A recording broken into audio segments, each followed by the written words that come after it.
Nè kia thôm nào ơi.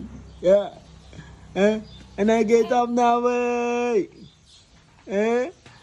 Anh này kia thôm nào ơi. Ây da. Mình bán lụa tên một tờ này. Ít nè.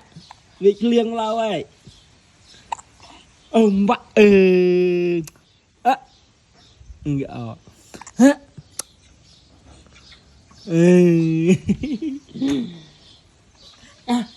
Anh hai cô cà lạc hả?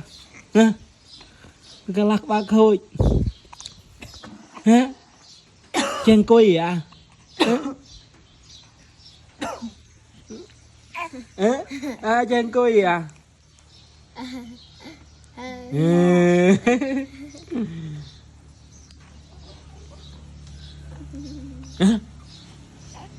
Sa bài à? Hả? Anh côi ly sa bài à?